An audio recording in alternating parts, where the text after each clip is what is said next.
Anda kembali di Kabar Siang pemirsa. Hari ini umat Islam merayakan peringatan Maulid Nabi Muhammad SAW. MUI tidak mengeluarkan larangan terkait perayaan Maulid Nabi Muhammad SAW, namun umat Muslim diimbau untuk tetap menaati aturan kesehatan di masa adaptasi kebiasaan baru ini. Hal ini untuk menghindari terjadinya penularan COVID-19, sehingga peringatan Maulid Nabi tidak menjadi salah satu klaster transmisi COVID-19.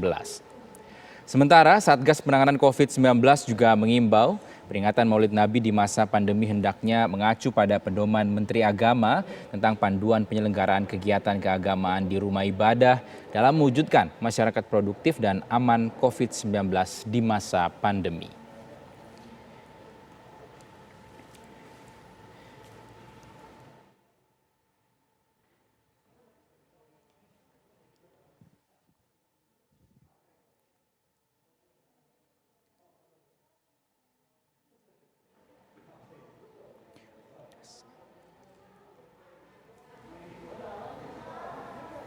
Pemirsa, hari ini adalah 12 Rabiul Awal yang diperingati sebagai hari kelahiran Nabi Muhammad SAW.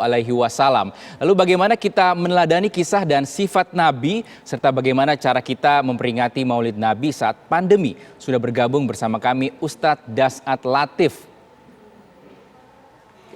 Assalamualaikum warahmatullahi wabarakatuh, Ustadz. Waalaikumsalam warahmatullahi wabarakatuh. Apa kabar Ustadz, sehat? Alhamdulillah sehat walafiat. Mas Rizky, gimana kabar? Alhamdulillah sehat Ustadz. Ustadz, ini kan bertepatan dengan Maulid Nabi. Mungkin kita bisa diingatkan kembali sebenarnya apa makna dari Maulid Nabi ini Ustadz? Ya, Maulid Nabi ini khasanah Indonesia.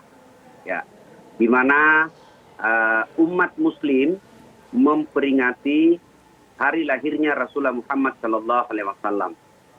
Di mana Rabiul Awal ini ya 12 pada tanggal 12 Rabiul Awal Rasulullah lahir. Nah, kemudian sebagai tradisi, saya ulang ya, ini sebuah tradisi bukan syariat, tapi tradisi umat Islam khasanah Indonesia. Diperingati dengan berbagai cara.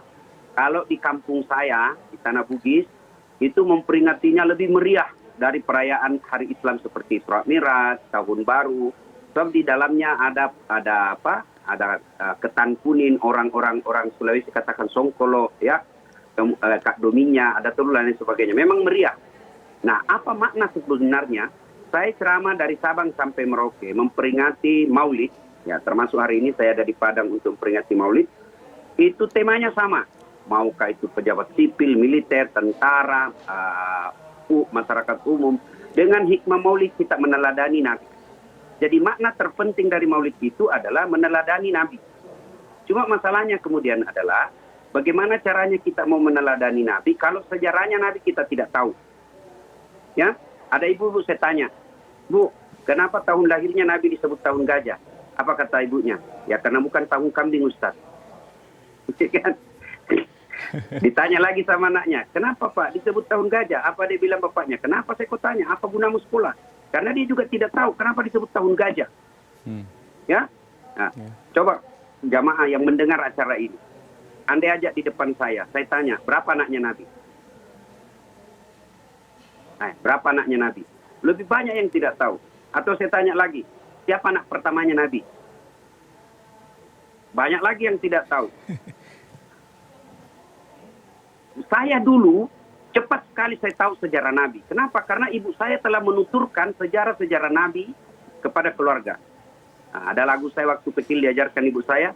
Pada zaman dahulu kala, pada zaman jahiliyah, lahirlah seorang Rasul. Saya tanya, siapa namanya, Mak? Ya, Nabi Muhammad namanya. Saya tanya, siapa ibunya? Siti Aminah ibunya. Siapa bapaknya? Abdullah nama ayahnya. Di mana tinggal? Di Cengkareng atau Bandung? Madinah tempat tinggalnya. Terus setelah dewasa diangkat menjadi Rasul. Siapa yang angkat? Gubernur atau presiden? Oleh Allah yang kuasa. Siapa itu Allah? Pencipta alam semesta. Ini lagu-lagu dulu. Jadi dari lagu itu kita tahu sejarah Nabi. Kalau sekarang lagu-lagunya ibu-ibu kepada anaknya kan bukan yang sejarah Nabi. Putar ke kiri, nona. Putarlah ke kanan. Itu apa sisi positif yang diambil dari lagu itu? Nah, ini sehingga maulid ini dibutuhkan untuk apa? Mengenang sejarah Nabi, mengetahui sisi kehidupan Nabi, sehingga apa? Kita bisa teladani. Ada lagi suara-suara yang mengatakan, Nabi tidak pernah melakukan maulid, sahabat tidak pernah melakukan maulid, tabi'in tidak pernah melakukan maulid. Saya setuju, memang. Kenapa mereka tidak perlu melakukan perayaan maulid? Karena mereka dekat dengan Nabi.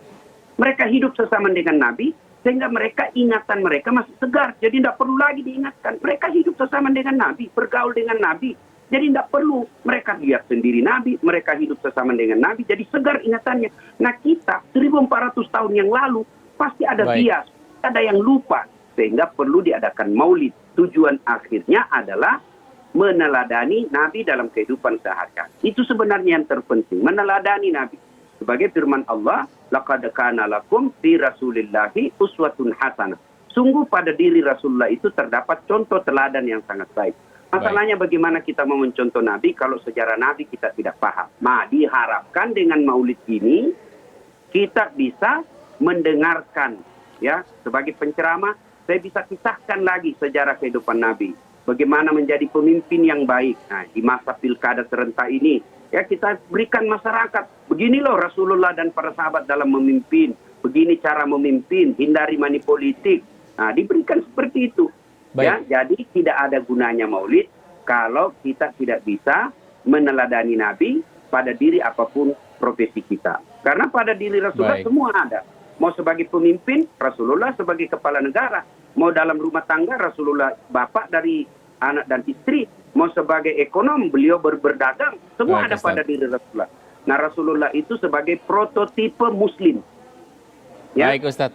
Ya. Baik, terima kasih Ustadz Dasat Latif atas kesempatannya. Itu tadi teladan-teladan dari Nabi Muhammad SAW yang harus kita ikuti dengan berbagai cara. Terima kasih Ustadz, sehat selalu. Amin.